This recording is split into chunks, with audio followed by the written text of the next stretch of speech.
ላችሁ በስመ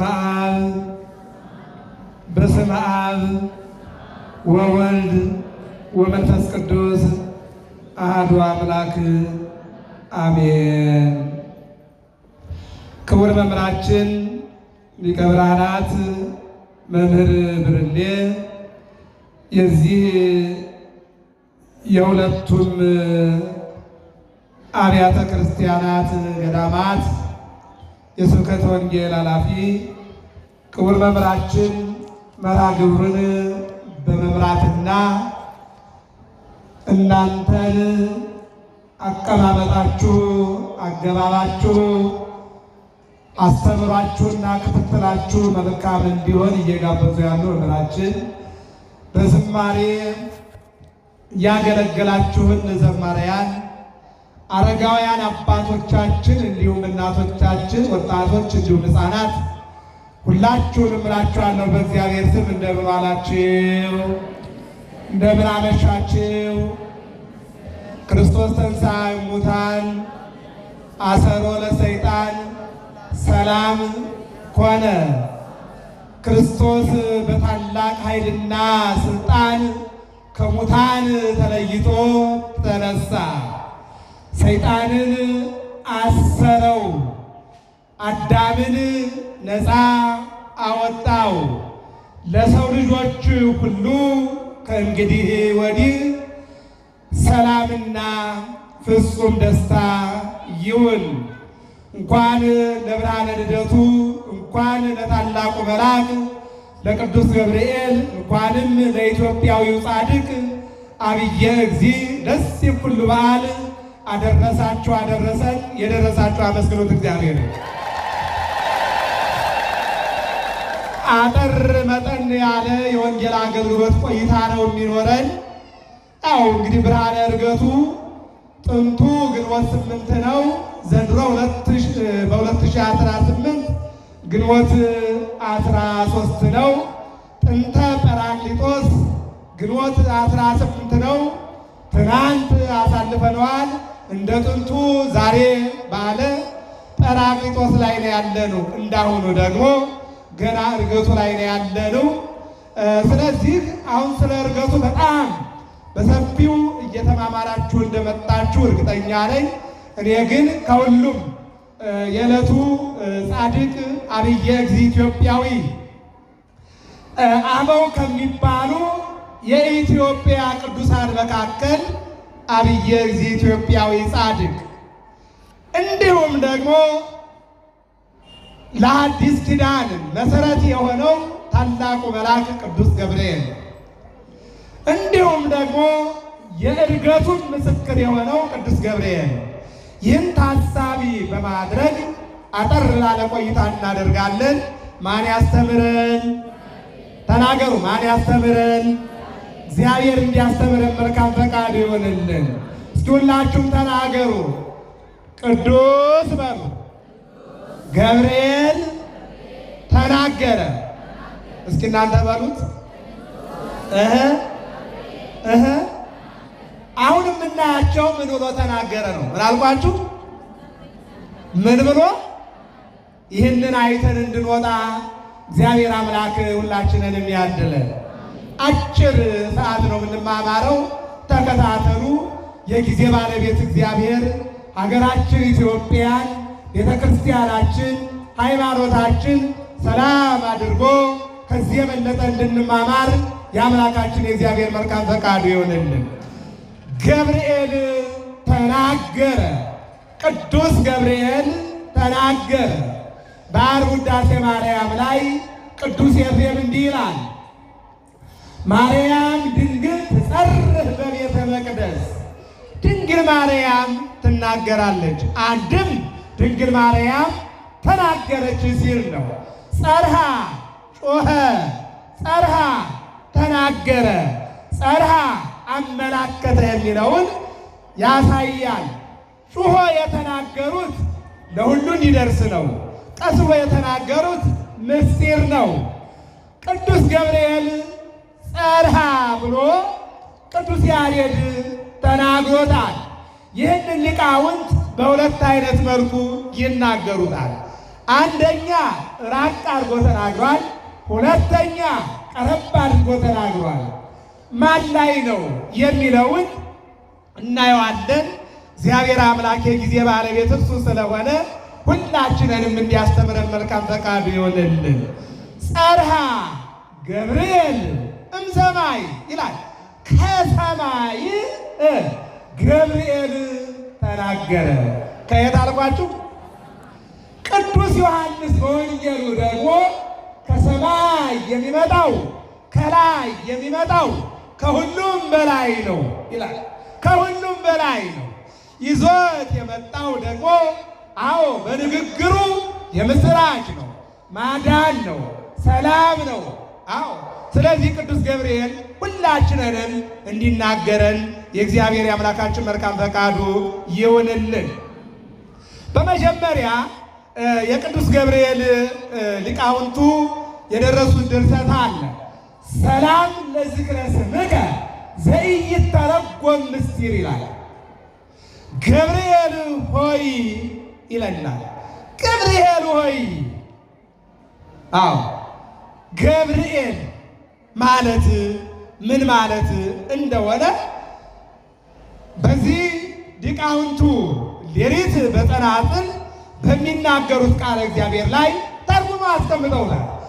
ገብርኤል ሆይ ተመራምሮ አንድም መርምሮ ማወቅ ወይም ለማይደረስበት ስመ አጠራርህ እላለሁ ሰላም፣ አንድም ሰላም እላለሁ። ነገር ግን አምላክ ሰው ሆነ፣ ሰው አምላክ ሆነ ማለት ነው። እስኪ ተናገሩ። ገብርኤል በሉ ማለት ሰው አምላክ ሆነ፣ አምላክ ሰው ሆነ ማለት ነው። እስኪ አመስግኑት። ይህን ማላካ ያሉ ይህን ነው የሚነግረን። አሁን ሰው ሁለት አይነት ባህሪ ያለው ማለት ነው። ስንት አይነት አድርጓችሁ? ራቅ አድርጎም ይናገራል፣ ቀረብ አድርጎም ይናገራል። አሁን ለዚህም ቅዱሳን ምን አሉ? ሰላም ለዝክረ ስምከ ዘኢይተረጎም ምስጢር። ገብርኤል ሆይ ተመራምሮ አንድም ተመርምሮ ለማይደረስበት አጠራር ስም አጠራር። የእኛ ስም እኮ ይታወቃል። እናት ልጇን ከደስታዋ የተነሳ ቆንጂት ልትል ትችላለች። ቁንጅናዋን አይታ እየሰማች ነው አይደል? መልካም ልጅ ወልደው አባቶች ወንድ ልጃቸውን መልአኩ ሊሉ ይችላሉ። ሰው ቀና ሲሆን መልአክ ይባላል፣ ሲጠም ደግሞ ሰይጣን ይባላል። ከዚህ ሰውራችሁ መድኃኒዓለም እየሰማች ነው አይደል? ቀና ከሆነ እምነቱን ያከበረ ሀገሩን የወደደ እናት አባቱን ያከበረ የሚጾም የሚጸልይ የሚታረቅ የሚያስታርቅ ደግ ርኅሩህ ከሆነ መልአክ ይባላል። ምን ይባላል? ከዴቦ መልአክ ነው ይባላል። መልአክ መሆን ይቻላል እንዴ? መምሰል ግን ይቻላል። መምሰል የጋራ ነው። መልአክ ግን የግል ነው፣ የመላእክት ነው። እከሌ እኮ መልአክ ይመስላል። ምን ጸባዩ? ንግግሩ፣ ይቅርታው፣ የዋህነቱ፣ ደግነቱ፣ ተደራሽነቱ መልአክ ሊባል ይችላል። ሲባል አምሳያ ነው። መሆን ግን አይቻልም። መልአክ ሌላ ነው፣ እኛ ሌላ ነው። እኛ የተገኘነው ከሰባት ባህርያት ነው። ከአራት ባህርያተ ሥጋ፣ ከሶስት ባህርያተ ነፍስ፣ ከሁለቱ ነው። ከሁለቱ ሲደመር ሰባት። ከዚህ ነው እኛ የተገኘነው። መልአኩ ደግሞ የተገኘ ከሁለት ነው። ከስንት ነው? ዘይሬስዮሙ ለመላእክቲሁ መንፈሰ ወለእለ ይትለአክዎ ለእደ እሳት። ከእሳትና ከነፋስ ባህሪያቸው ነው። እሳታውያን ናቸው፣ ያቃጥላሉ። በእሳት ውስጥ ደርሰው ያድናሉ። ነፋሳውያን ናቸው፣ ይቀድም ሩፀቶሙ ነፋሳት። ከነፋስ ሩጫቸው ፍጥነታቸው ይቀድማል። ስለዚህ መላእክት የተገኙት ከስንት ነው አልኳችሁ? ከሁለት ነው። ከምንና ከምን? ከነፋስና ከውሃ።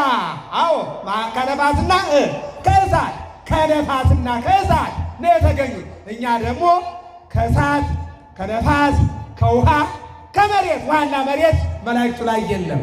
ነባቢት ነባዊት ሕያዊት እኛ እስመ ሁልቆ ሳበ ፍጹም በኀበ ዕብራውያን ፍጹም በሆነ ቁጥር እግዚአብሔር አምላክ ሰው አድርጎናል። ሰው ያደረገን አምላክ የተመሰገነ ይሁን። ሰው አድርጎናል። አዎ ስለዚህ አዎ ገብርኤል ሆይ ተመርምሮ አንድም ተመራምሮ ለማይደረስበት ስም አጠራርህ ሰላም እልሃለሁ አለ። ምን እልሃለሁ? እስኪ እጃችሁን ከፍ አድርጉት እንዲህ አድርጉና በስመ አብ ወወልድ ወመንፈስ ቅዱስ አሐዱ አምላክ አሜን። ገብርኤል ሆይ በሉ ሰላም እልሃለሁ ድንግል ማርያምን ሰላም እንዳልካት አመስግኖት ይንበራክ ሰላም እንዳላት ሰላም እንለዋለን። ይበዛበት ይሆን እንዴ? ይበዛበታል እንዴ?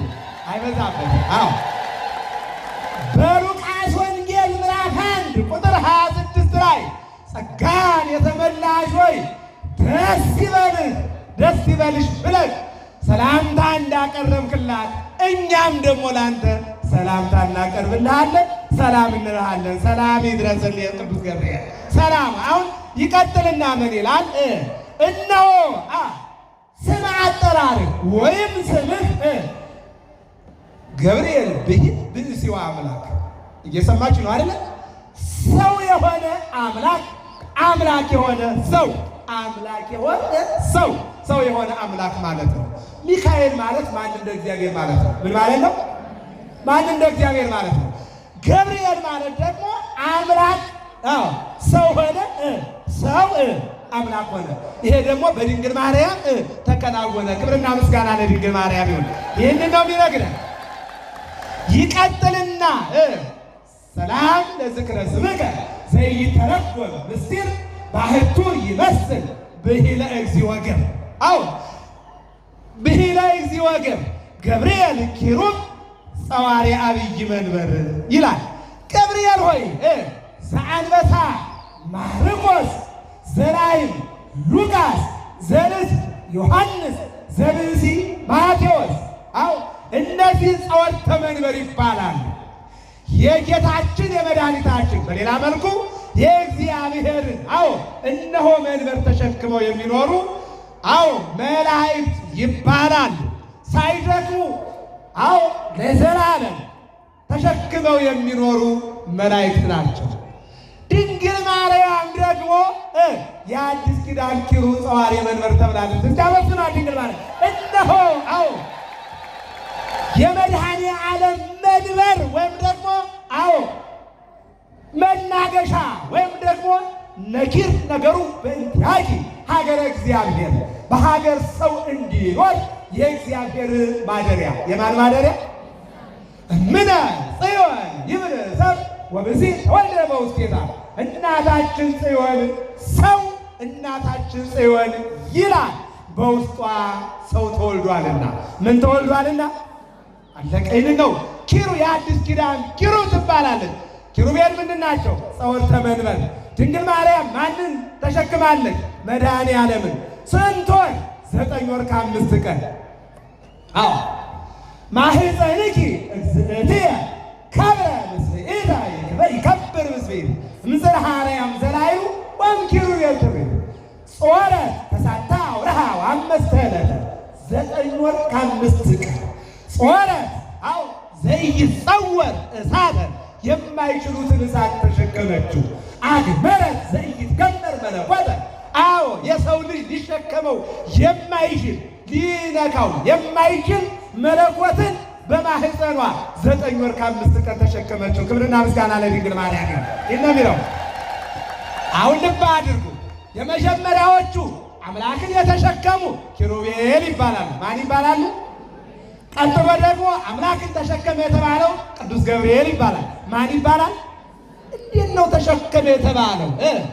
መጋቢት 29 ቀን። ልብ አድርጉ። እንግዲህ ንግግር በርቀትና በቅርበት መጮህና ቀስሎ መናገር ብያቸዋለሁ። መጋቢት 29 ቀን ቅዱስ ገብርኤል ወደ ድንግል ማርያም ሲመጣ አምላክን ተሸክሞ ነው የመጣው። ማንን? ያ ቃል ቀድሞ ነበረ። ቃሉም በእግዚአብሔር ዘንድ ነበረ። ቃሉም እግዚአብሔር ነበረ። ቃል ሥጋ ሆነ። ቃልን ተሸክሞ ነው የመጣው። አዎ ቀዳሚሁ ቃል ነሣ መሬተ ይላል። ተንኮለ አዳም አዳምን ሰው ያደረገው ያ አምላክ እነሆ ወደ ድንግል ማርያም ቅዱስ ገብርኤል ከሰማይ ከመንበረ ስብሐት እስከ ማኅፀነ ድንግል ማርያም እስከ ገሊላ ይዞ መጣና የአምላክ ተሸካሚ ኪሩብ ተባለ። እስኪ አመስግኑት መድኃኒዓለም። ይህች እኮ ናት እናንተ። እየሰማችሁ ነው አይደል? ከየት እስከ የት አስተውሉ። ከሰማይ እስከ ድንግል ማርያም ነው ይዞ የመጣው። አዎ ከላኪው የበለጠ መልእክተኛ የለም። ሁራ ስራ ንግራ ነው። አዎ አስተራያ በክብር ጸዋሪ ዜና ገብርኤል ተናገራ በአምደ ደመና ነው። አዎ ደመና ማለት የአብ ባህሪ ነው። ይዞት የመጣው ወልድን ነው። አዎ እነሆ ያጣናት በመንፈስ ቅዱስ ነው። መንፈስ ቅዱስ ይመጽእ ላዕሌኪ ወኃይለኑ ይዜልለኪ ብሎ መንፈስ ቅዱስ ወደ አንቺ ይመጣል ብሎ ስለዚህ ቅዱስ ገብርኤል ልብ አድርጉ። ኪሩቤል በኢሳይያስ 6:8 ላይ መንበር ተሸክመው የሚኖሩ መላእክት ናቸው። ቅዱስ ገብርኤል ከሦስቱ አካል አንዱን አካል ወልድን ቃልን ተሸክሞ መጣ። ከላከው የሚበልጥ መልእክተኛ የለም። ሂደህ አድርስ ነው። በእኛ ዘመን እኮ ሰው ብር አድርስ ቢባል ግጥም አድርጎ ይበላና ላየውም ይላል። እየሰማችሁ ነው አይደል? አድርስ የተባለውን አያደርስም። የቁራ መላእክተኛ የሚሆን ብዙ አለ። እየሰማችሁ ነው አይደል? ዘመነ ኖህን አስቡት። ኖህ እግዚአብሔር ታረቀን ወይ እስኪ ብሎ ቁራ ላከው። ሀባሃለው ገደላ ህዬ ይስከቧል ተባለ። የሚበላ አገኘና በዚያው ቀልጦ ቀረ። አሁን ታዞ በዚያው የሚቀር መልእክተኛ ምን ይባላል?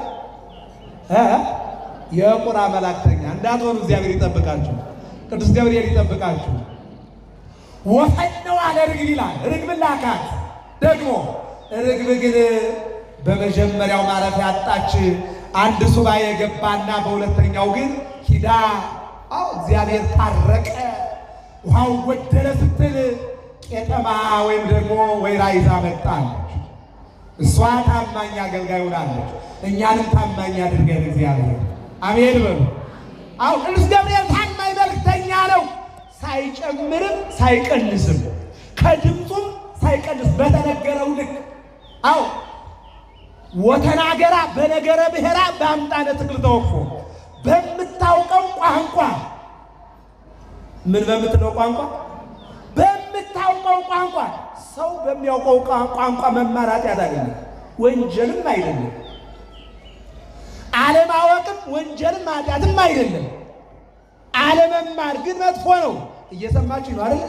አሁን ያለንበት ዘመን ለሐዋርያት 71 ቋንቋ በዝግ ቤት ተገልጦላቸው 72 ቋንቋ ተናግረዋል።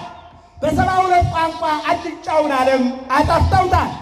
እስከ ሞት ድረስ የታመኑ ሆነዋል። እኛ ግን ቋንቋን መገበያያ መገናኛና መማማሪያ መዘመሪያ መሆኑን አላወቅነው። መጠላለፊያ እያደረግነው ነው። እየሰማችሁ ነው አይደል? መጠላለፊያ ያደረግነው። ተወደደም ተጠላም ግን ቋንቋ መናገር የእውቀት ጥግ አይደለም።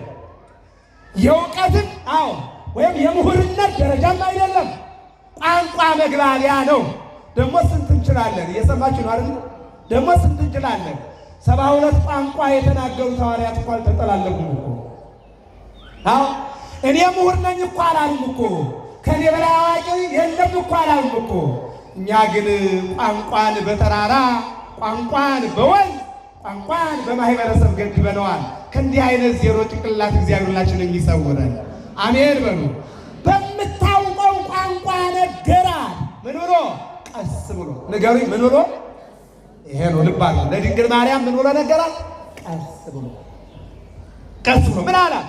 ቅዱስ ያሬድ ይንገራችሁ አልወሲሶ በእዝና ኩሎ ዘለሃኮ ነገራት። እስኪ ንገሩኝ። ቀስ አድርጎ በሉ ነገራት። እስኪ ተናገሩ። ለምን ትጮኻላችሁ ወንዶች? ረጋ በሉ እንጂ። ስታናግሩ ሴት አትጮሁባት።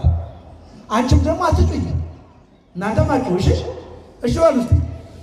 እንደው ዝም ብሎ የገደማሚቱ ይመስል መጮህ ጥሩ አይደለም። እኛ የምንናገረው ቀስ ብለን የምንናገርበትን የንስሐ ልጅ ወይም ደግሞ ቀረብ አድርገን የምናስተምርበት የአዳራሽ ስብከት ቀስ ብለን እንናገራለን። እዚህ ላይ ደግሞ እንዲሁ መናገር ስላለብን ነው። እየሰማችሁ ነው አይደል?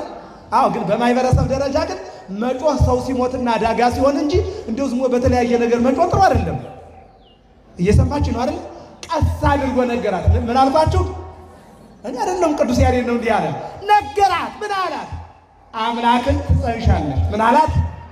በቃ አለቀ። አሁን የእሱ ይሁንልኝ ይደረግልኝ ስትል ቃል በማኅፀነ ድንግል ማርያም አደረ። የቅዱስ ገብርኤል አዎ መንበርነት ምን ሆነ ማለት ነው? እዚያ ላይ ቀረ። እየሰማችሁ ነው አይደል? ኪሩቤል ለዘላለም ተሸክመው ይኖራሉ። ቅዱስ ገብርኤል በመልእክት ደረጃ ለአንድ ቀን ብቻ ነው፣ በአገልጋይነት ደረጃ ግን ለዘላለም ይሸከማል። እየሰማችሁ ነው አይደል? አዎ ወደ ድንግል ማርያም ስንመጣ ደግሞ 9 ወር ከ5 ቀን ስንት አልኳችሁ? 9 ወር ከ5 ቀን ጸርሐ ገብርኤል ምን አለ? ተናገረ። ምን አለ? አንቺ የአምላክ እናት አለ። የማን እናት? እንዴት አድርጎ? ቀስ አድርጎ። የሉቃስ ወንጌል ምዕራፍ 1 ቁጥር 19 ልውሰዳችሁ።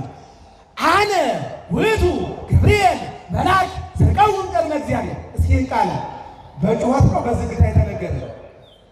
በዝግታ አይደለም። ይሄ አቃርቦ የተነገረ እዚያና እዚያ ናቸው። በምን በኩል? በቀኝ በኩል ቆሞ አየው። አዎ እኔ ከእግዚአብሔር የተላኩ መልእክተኛ ነኝ። አዎ ኤልሳቤጥ ነቀፌታዋ ይወገዳል ካሁን ሰዓት ጀምሮ። ወንድ ልጅ ትወልዳለች፣ ስሙንም ዮሐንስ ትለዋለህ። በመወለዱ ብዙዎቹ ደስ ይላቸዋል። ይልቁንም የብዙዎችን ብርሃን ይከፍት ዘንድ ይልቁንም የብሉይ ኪዳን መሸጋገሪያ የአዲስ ኪዳን መጀመሪያ አዎ አንድ ሲሆን 7 ጸጋ ያለው ልጅ ነው ብሎ ሲለው እኔ ሽማግሌ ነኝ ሚስቴም አርጅታለች አለ። ይህ ንግግር ጮክ እንግዲህ አልቦታል ቅዱስ ገብርኤል። እየሰማችሁ ነው አይደል? ሰውን ውሃን የሚያስጮኸው ምንድን ነው? ድንጋይ ነው አይደል? አዎ ውሃን የሚያስጮኸው ድንጋይ ነው ይባላል። ሰውን አዎ ብዙ ነገር የሚያስብለው አሁን እንዳልኳችሁ ነው። ስለዚህ ቅዱስ ገብርኤል አዎ ዘካርያስ ካህኑ አልቀበለው ሲል እንዲህ አለ። አነ ውእቱ ገብርኤል መልአክ ዘቀውም ቅድመ እግዚአብሔር። እስኪ ተናገሩ። ገብርኤል በሉ። ምን አለ? ተናገረ በሉ እንጂ ገብርኤል በሉ። ምን አለ? ምን ብሎ? በእግዚአብሔር ፊት በሉ የምቆመው ማንኛ አለ? እስኪ አመስግኑት። እንመላክ ይህንን ያለው እኮ በቃ ገብርኤል ተናገረ። ምን ብሎ? ባለቤት ትወልዳለች። ምን ብሎ? ነቀፌታዋ ይወገዳል። ምን ብሎ? በመወለዱ ብዙዎች ደስ ይላቸዋል። ምን ብሎ? የብዙዎቹን ልብ በወንጌል ያቀልጣል። ይልቁንም ደግሞ ብዙዎችን ለንስሐ ይጠራል። ብዙዎችን ወደ እግዚአብሔር ያቀርባል። ምን ብሎ? ከኔ በኋላ የሚመጣው ከኔ በፊት የነበረ የዓለሙን ኃጢአት የሚያስወግድ አምላክ ይመጣል አለ። ምን ብሎ? አዎ ካንተ በኋላ እያለ ነገረው። ይህን ንግግር ካንተ በኋላ አዎ የሚመጣ አምላክ አለ። ይህን እያለ አዎ ተናገረ። ለማን? ለዘካርያስ። አላመንም። ያንተ ልጅ ይህን ሁሉ ስብከት የሚሰብክ ነው፣ ይህን ሁሉ ንግግር የሚናገር ነው ቢለው አልሰማው አለ። አልሰማው ሲል አነ ውእቱ ገብርኤል መልአክ ዘቀውም ቅድመ እግዚአብሔር። በእግዚአብሔር ፊት ይህን ሁሉ ነገር የነገርኩ አንድ ሲሆን 7 የብዙዎቹን ልብ የሚመላ ይልቁንም ደግሞ በመወለዱ አዎ ብዙዎች የሚደሰቱበት የብሉይ ኪዳን መጨረሻ የአዲስ ኪዳን መጀመሪያ ልጅ ትወልዳለህ ሲለው አልሰማው ሲል እኔ ገብርኤል ነኝ አለው። ማንኛ ነው? ይህን ነው የሚነግረው። አዎ ወደ ነበርንበት እንመለስ። ገብርኤል ሆይ የአናብስት ይልቁንም የአንበሳ ገጸ ላህይ ገጸ ንስር ገጸ ሰብእ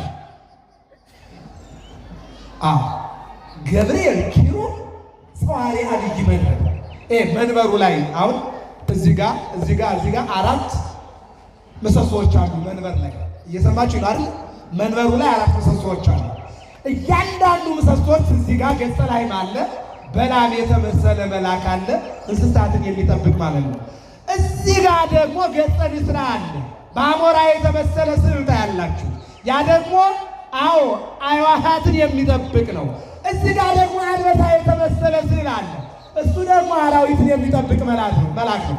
እዚህ ጋር ደግሞ ሰው የሚመስል ስዕል አለ፣ ሰዎችን የሚጠብቅ መልአክ ነው። አየው፣ ይሄ ማለት 4ቱን ሰብስበህ የያዝክ መልአክ ነው። ክብርና ምስጋና ለመድኃኒዓለም። ይህን ነው ይዘህ የመጣው ወደ ድንግል ማርያም አለ። ይቀጥልና ገብርኤል ኪሩብ ጸዋሪ አብይ መንበር ሕዝቅኤል ዘነጸረከ በአምሳለ ብእሲ ክቡር ምስለ ገጸ ላህይ አንበሳ ወቀሊል። ይህን እኮ ነው የተናገረው። ቃል ተሸክመ መጣ። እንደገና ደግሞ አራቱ መላእክት ገጸ ሰም ሰው፣ ገጸ አንበሳ አራዊት፣ ገጸ ላይ እንስሳት፣ ገጸ ንስር አዕዋፋት እነዚህን የሚወክል መልእክት ተሸክመ የመጣን ኪሩብ አንተ ነህ አለና አመሰግነው። ክብርና ምስጋና ለአምላካችን ለመድኃኔዓለም ይሁንልን። እንግዲህ ምዕመናን ገብርኤል ተናገረ። ምን ብሎ ተናገረ?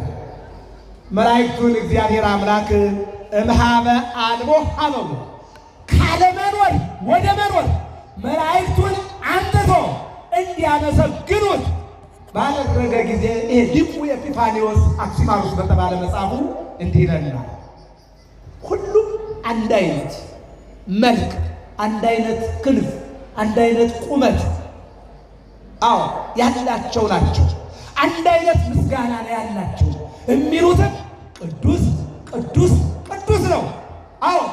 አሸናፊ እግዚአብሔር እያሉ ያመሰግናሉ።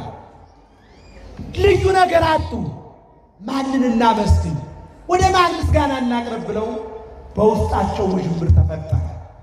በዚህም ጊዜ በኢዮር በራማ በኤረር ውዥንብር ሲፈጠር ከላይ ያለው ኢሳይያስ አንተ የአጥቢያ ኮከብ አስቀድመህ የበራህ ውድቀት የቀደመ ብሎ ያስቀመጠለት ያ የቀደመው የብርሃን መልአክ ሳጥናኤል አንገቱን አወጣና በመስኮት ዝቅ ብሎ ቢያያቸው በረት ውስጥ ሁከት እንደተፈጠረበት እንስሳ መላእክቱ ይተረማመታል። አነ ፈጣሪሆሙ ለእሉ ፍጡራን ወአነ ገባሪሆሙ ለእሉ ግቡራን። አያችሁ፣ ጊዜን ተጠቅሞ ሰዓትን ተጠቅሞ ራሱን ፈጣሪ ለማድረግ። እኛ ጋርም እኮ እንዲህ አይነት ነገር አለ። እየሰማችሁ ነው አይደል? ጊዜ ተጠቅመን አምላክ መሆን የምንፈልግ ሀብትን ተጠቅመን ስልጣንን ተጠቅመን ጉልበትን ተጠቅመን ራሳችን ሌላ ቦታ ላይ ማስቀመጥ የምንፈልግ ልጆች ነን። ምን ያስደንቃል? ኬንያ ላይ እኔ ኢየሱስ ነኝ ብሎ መጥቷል። እየሰማችሁ ነው አይደል? ምን ያስደንቃል? ኢትዮጵያ ላይ እኔ ማርያም ነኝ ብላ መጣለች። የሚያስደንቅ አይደለም። ብዙ ማርያሞች አሉ እዚህ ጋር እኮ እኛ እዚህ ግቢ ውስጥ ሳይሆን ኢትዮጵያ ላይ ራሷን ማርያም ያደረገች ብዙ ናት። ራሱን ክርስቶስ ያደረገው ብዙ ነው። ለምሳሌ ስልጣን ወደዚያ እየተጓዘ ነው። ሀብት ወደዚያ እየተጓዘ ነው። ውበት ወደዚያ እየተጓዘ ነው። ስልጣኔ ወደዚያ እየተጓዘ ነው። እየሰማችሁ ነው አይደል? ኮፒ ነገሮች ወደዚያ እየተጓዙ ነው ያሉት። በዚህን ጊዜ ነው ተናገሩ፣ ገብርኤል በሉ ተናገረ። ንቁም በበህላው የነ እስከንረክቦ ለአምላክነ ፈጣሪያችን እስከምናገኘው ባለንበት እንጽና አመስግኑት ይባላል። ይህንን ተናገሩ። ጸርሃ ገብርኤልን ሰማይ ገብርኤል ከሰማይ ተናገረ። ዛሬ እኔና እናንተ ይናገረን ታላቁ መልአክ። አሜን በሉ። ታላቁ መልአክ ይናገረን። ምን ብሎ ይናገረን? እስኪ እጃችሁን ከፍ አድርጉት፣ ከፍ አድርጉት። በኢትዮጵያ በሉ ጽኑ፣ በሃይማኖታችሁ ጽኑ፣ በፍቅራችሁ ጽኑ፣ በይቅርታችሁ ጽኑ ያደርግልን ቅዱስ ገብርኤል። ግን እዚህ እስከምንወጣ ነው አይደል? አይደለም እንዴ? ከዚህ እስከምንወጣ ይችል እንላለን። ወጣን በኋላ ሌላ ነው። አለባበሳችን እኮ ከዚህ ውስጥ እስካለን ነው። ስንወጣማ ሌላ ነን አይደል? አይደለም እንዴ? ተሳሳት። ኧረ በፍጹም። ስለዚህ ገብርኤል ተናገረ። ምን አለ? ባለንበት እንጽና። እናመሰግነው ዘንድ ካለመኖር ወደ መኖር ያመጣንን እስከምናገኘዋልና ከእግዚአብሔር ጋር ይታላቅ መልአክ ተነጋግሮ አነጋገራቸው። ክብርና ምስጋና ለታላቁ መልአክ ይሁን። ወበእንተዚህ ደለወ ከመ ይጹር ዜናሃ አለው። ኤጲፋንዮስ ከዚህ የተነሳ የድንግል ማርያም ዜና አንባቢ ሆነ። ጸዋሪ ዜና ገብርኤል 5500 ዘመን 15 የቃል ነቢያት 16 የጽሑፍ ነቢያት 31 ነቢያት አበው ሊቃውንት ባለመዝሙራት ነገሥታት የአምላክን መወለድ የድንግሏን መውለድ የጻፉ ጻፉ፣ የተናገሩ ተናገሩ፣ ሱባኤ የገቡ በሱባኤ ያነበቡ በንባብ ሁሉም ስለ ድንግል አምላክን መውለድ ስለ አምላክ ከድንግል መወለድ 5500 ዘመን ተራከመ። ይህም ሁሉ በአንድ ደብዳቤ ቅዱስ ገብርኤል ጥቅልል ላደረገና ይዞ መጥቶ አሁን እንግዲህ በዚህ በሀገራችሁ ላይ ተመልከቱ። አንድ ዜና አንባቢ በእኛም እንደ ኢትዮጵያ ኦርቶዶክስ ተዋሕዶ ቤተክርስቲያን 3 ሚዲያዎች አሉ። ግብፃውያን ወደ 15 አላቸው አይደል? የኛ ወደ 3 ናቸው። ግብፃውያን ወደ 15 አላቸው። እንደ አቅሚት እኛም አንዱ ጋዜጠኛ ሲያነብ ታዩታላችሁ እንጂ አንድ ጋዜጠኛ ብቻ ያመጣው አይደለም። አዎ ብዙ ሊቃውንት በተለያየ ቦታ ላይ ተበትነው ያመጡትን ስብስብ ያደርግና የኢትዮጵያ ኦርቶዶክስ ተዋሕዶ ቤተክርስቲያን ዜና ብሎ ያነባል። እየሰማችሁ ነው አይደል? ቅዱስ ገብርኤልም ጸዋሬ ዜና ነው። ተሸክሞት የመጣና በድንግል ማርያም ፊት ቆሞ አዎ ቀስ አድርጎ ያነበበላት 5500 ዘመን ነቢያት ይወርዳል ይወለዳል ለአዳም የገባውን ቃል ኪዳን ይፈጽማል ብለው የተናገሩትን ገላትያ 4:4 ላይ ዋነ በጽሐ ጊዜሁ ያ ጊዜ በደረሰ ሰዓት ቅዱስ ገብርኤልን ላከው። ቅዱስ ገብርኤል መጣና በጆሮዋ ያንባብ አነበበላት። ይሁንልኝ አለች። አምላክ በማኅፀኗ አደረ። ክብርና ምስጋና ለድንግል ማርያም። ይህን ነገራት። ወደ መጨረሻው እንምጣ። ሌላው ቅዱስ ገብርኤል ምን ተናገረ? በቤተልሔም ጌታ ሲወለድ የሉቃስ ወንጌል ምዕራፍ 2 ተመልከቱ። አዎ መላእክት ከሰማይ ወረዱ፣ እነሆ እንስሳት በበረቱ ተገኙ። ወደ እረኞቹ ሄደና ቅዱስ ገብርኤል እኛ እረኛ እንንቃለን ነው የምንንቀው፣ ሰው አንተ እረኛ እንላለን። እየሰማችሁ ነው አይደል? ግን ፈረንጅ ምን ይላል? እንዲህ አድርገህ አንድ ነገር ስትናገር 3 4 ወደ አንተ እንደሚያመዝን ማወቅ ያስፈልጋል ይላሉ ፈረንጆቹ። እየሰማችሁ ነው? እረኛ ስንል ቁጥር 1 እረኛ ማን ነው? ንገሩኝ እስቲ። እግዚአብሔር ነው።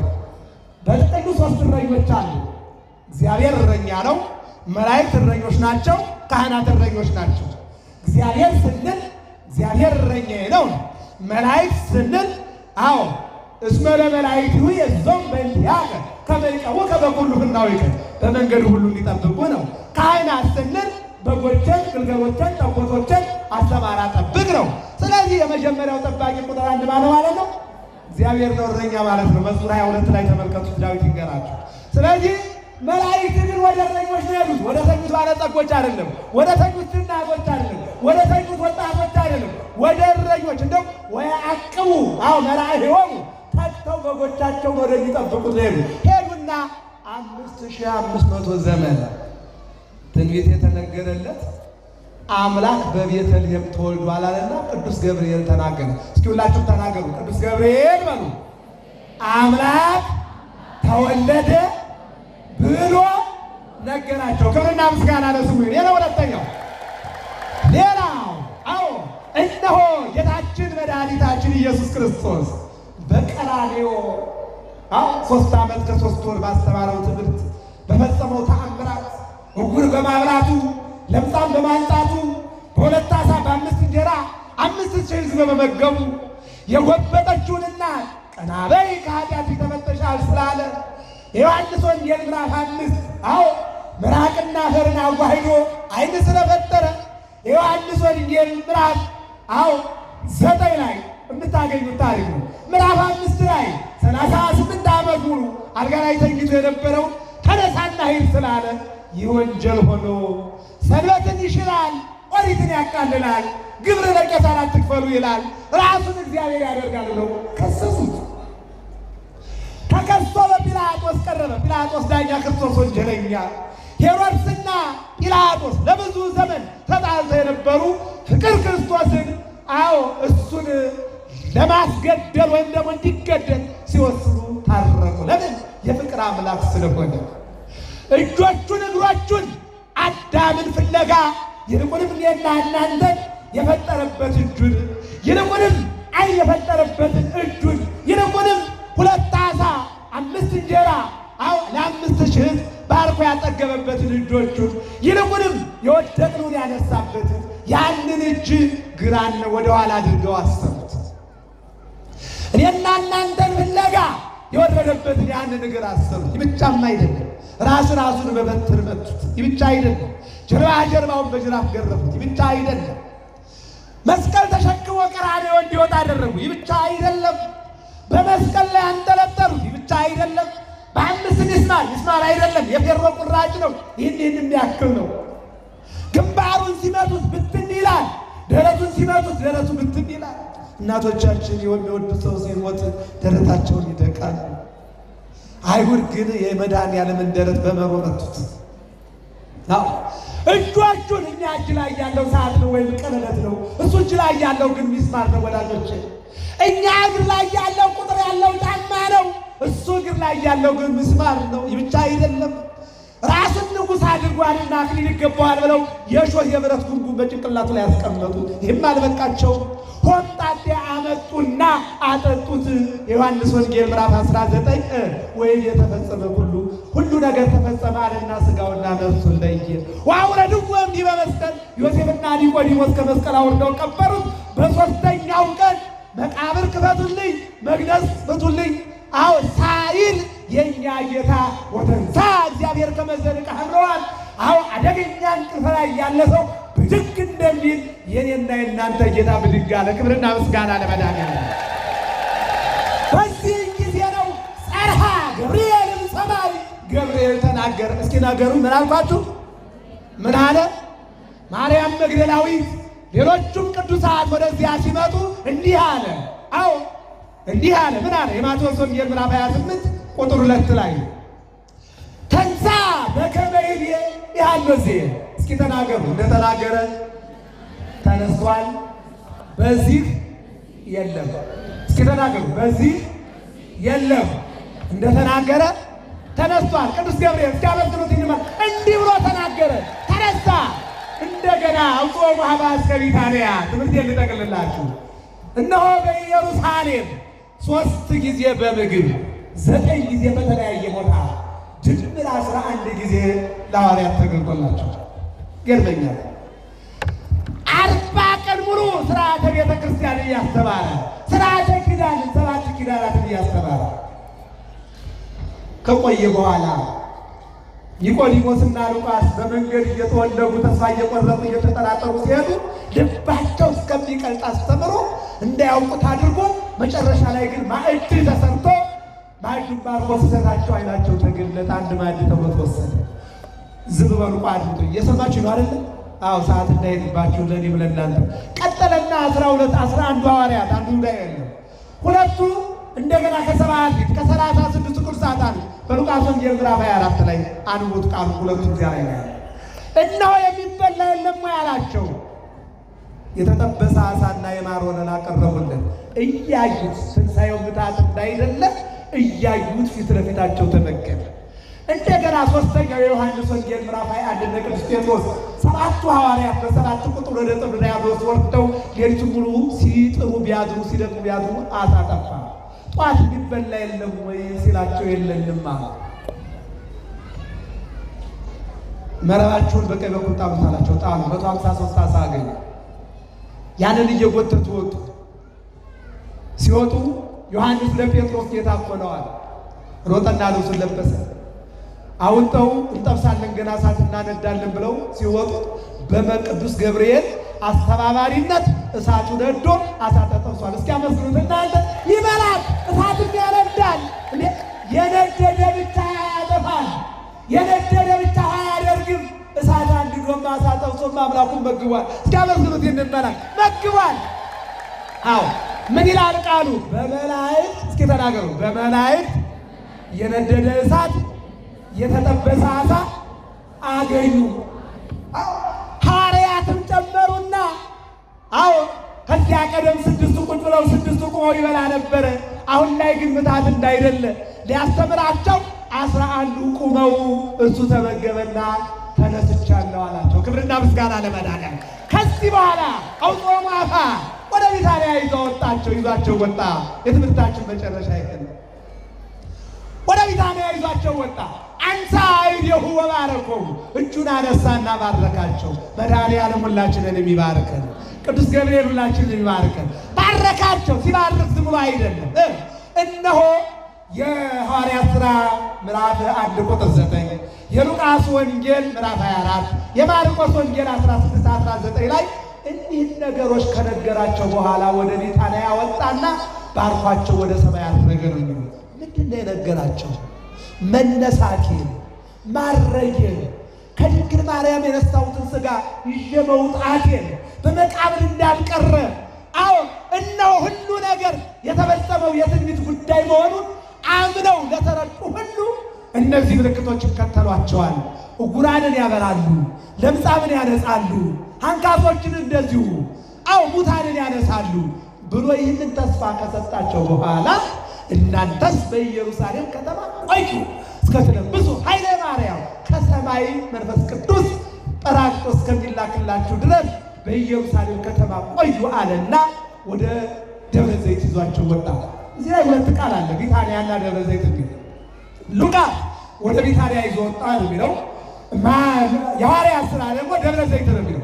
ቢታንያና ደብረ ዘይት፣ ቢታንያ ከታች ናት፣ ደብረ ዘይት ከላይ ነው። ለምሳሌ ደብረ ዳሞ ወሰዳችሁ።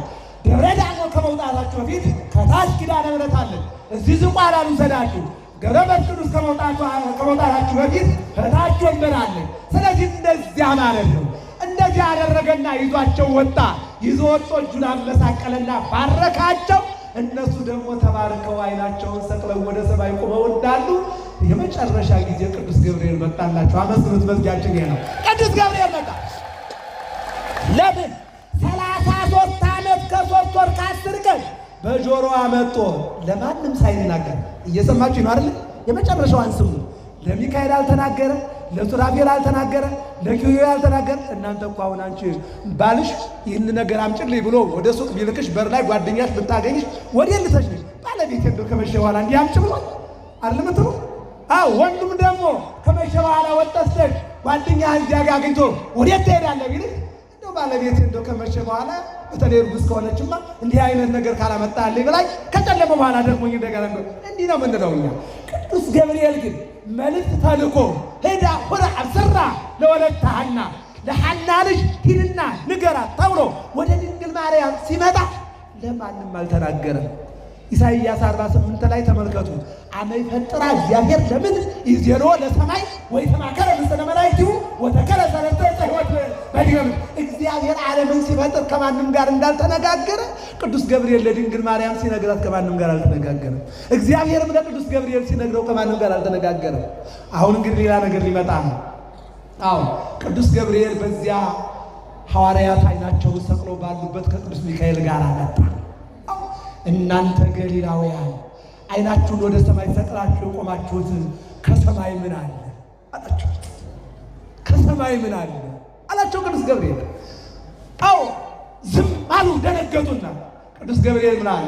ይሄ ከእናንተ መካከል ንገሩኝ። ከማን መካከል ተናገሩ? ከማን መካከል? ከእናንተ መካከል የእናንተን ሰው የሆነ ማለት ነው። ቅዱስ ያሬድ ወውቱ ሥጋ ተሳተፍነ ምስለ ወልድከ ወኮነ አሐደ ሥጋ ይላል። ከድንግል ማርያም በወሰደው ሥጋ ሰው አምላክ ሆኗል፣ አምላክ ሰው ሆኗል። ስለዚህ ከእናንተ መካከል ሰው ሆኖ ኑሮ ሰውነትን ይዞ ወደ ሰማይ የወጣው ኢየሱስ ክርስቶስ እንዲህ እናንተ እያያችሁት በምስጋና በእልልታ እንዳረገ ተመልሶ ይመጣል። አመስግኑት መድኃኒዓለም። ይነገሯቸው። ጌታ ግን ሲሰናበታቸው ምን ብሎ ነበረ? እስኪ ንገሩኝ። ሙታንን በሉ ታነሳላችሁ፣ ዕውራንን ታበራላችሁ፣ ለምጻምን ታነጻላችሁ። ክብርና ምስጋና ለመድኃኒዓለም። ይህን ሁሉ ስልጣን ሰጣቸው ነው ሄደው።